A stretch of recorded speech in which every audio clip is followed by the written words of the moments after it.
I have an epic pack-in title for the Sega Genesis that no one fully seems to appreciate except for me. So today, I'm gonna set the record straight. Who am I? The Game Collector for Second Opinion Games, and today I review Altered Beast for the Sega Genesis.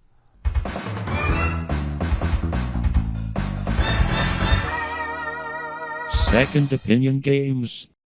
In the game Altered Beast, you play as a Roman centurion that was brought back to life by Zeus to save his daughter Athena, who is the goddess of wisdom and warfare. So she probably could have saved herself, and Zeus probably could have saved her really, really easy, but he's got better things to do too, so he resurrected the centurion, who was buried without a shield, armor, or weapon of choice. So you're stuck with your hands and feet to punch zombies until they explode all over the place. Now, this was an arcade game that I fondly remember, and the arcade game had some decent sprite scaling. However, the Genesis version, none of that. But the Genesis version does have some parallax scrolling in a couple of levels that you could not find anywhere in the arcade version. Also, the Genesis version has toned down music and toned down voice sampling, but the voice sampling is still pretty good. Rise from your grave. Welcome to your doom. So what you do have is punches and kicks and a jump. If you push up and jump, you could do a higher jump. And your punches are stronger and faster. Your kicks have more range. And if you're ducking and press the kick button, you could do this kick up, which is good for enemies that are dropping down from the sky.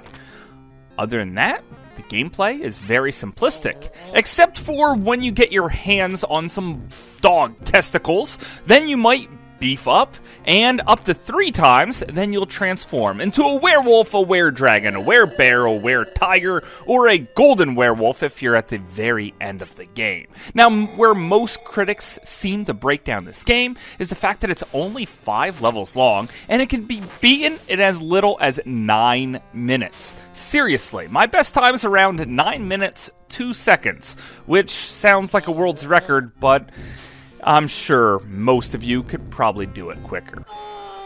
So a little bit on each of these creatures. The werewolf can zoom back and forth really, really fast and shoot a fireball.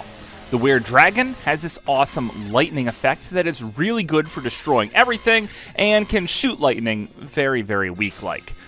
The were-bear can turn some things into stone that require a couple of hits, but usually everything just dies on his bare breath because bears have really bad breath. Or he can attack Sonic the Hedgehog style, and the bear is simply one of my favorites. There's also the were-tiger, who instead of moving back and forth really fast can move up and down, and also has this weird ball that moves up and down as it slowly moves across the screen. Also pretty weak. And the golden werewolf, which is just a palette swap of the first werewolf. So the graphics are pretty good, the sound effects are pretty good, the music is pretty good, and there's some parallax scrolling in here, and the gameplay is super, super short.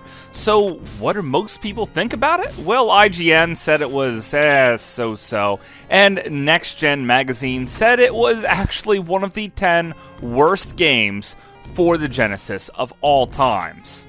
And I have to point out that the very short runtime of the game is why they said this. It's nothing to do with the gameplay, which is actually pretty solid, even for a very simplistic left-to-right beat-em-up. So where do they have this game so wrong where I think it's so much better than this? Well, it's the cheats. For example, if you're playing the game and you find it particularly difficult and die on a stage, you don't have to start all the way back to the beginning. Just hold down the A button and press the start button, and you'll pick up right where you left off.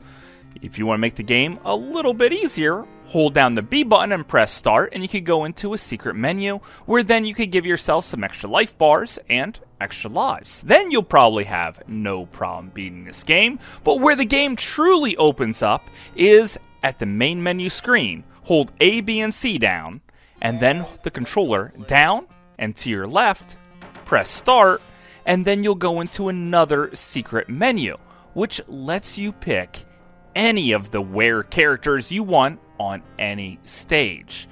This takes it from a game that could be beaten in just 9 minutes to a game that you could potentially run through about 4 or 5 times, which dramatically lengthens the game. Or, just like what I talked about before, holding down that B button, you can actually set the level of difficulty even one higher to hard or hardest mode, which means now you could beat the game 15 times over. That's a lot of gameplay there. And you know what? I did it. And it was pretty fun. Now, in doing so, you'll see that some animals are much better than others. The dragon seems to dominate nearly every single boss. Some of these bosses can be beaten in simple seconds, and the very last boss of the game, this crazy ultimate rhinoceros, well, he can't even touch you because he doesn't even jump. Just stay above him and freaking rain some fire down. And he's over, just like that. Also, the bear seems to be really, really powerful, and I could just crush most of the bosses in the game in just no time with it. The werewolf seems to be mostly pointless, and the tiger is a little pathetic, but on the first level boss, he does clear it out really, really fast. And the last boss of the game isn't really the hardest. No, it's this snail boss, who with the werewolf, I can't seem to beat whatsoever. All the other stuff, dragon, tiger, and bear, seem to take him down with relative ease, but the wolf, not so much. So at least on stage 3, when you're setting up your characters, don't pick the wolf. Anything else. Now there's just one more way to play through this entire game that really opens it up. See, most people think you can't fight against the evil wizard unless you reach your animal form. Well, that's simply not the case. Try to avoid chomping down on the dog testicles, and then you could stay human all the way through the entire game. This is the ultimate challenge and the best way of playing through Alter Beast, and every single boss in the game can be defeated as a human.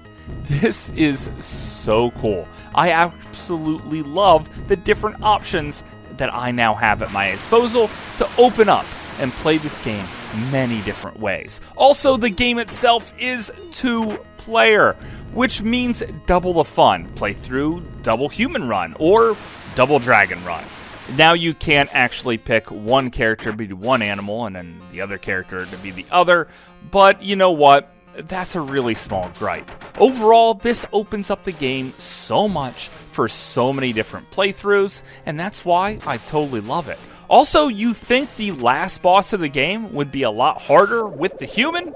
But no, he actually goes down really fast. He's one of the easiest characters to beat the game with. And add in all this extra replayability, and suddenly now it's a really underrated game for the Sega Genesis, and one of my favorites. But that's just my opinion. Thanks for watching.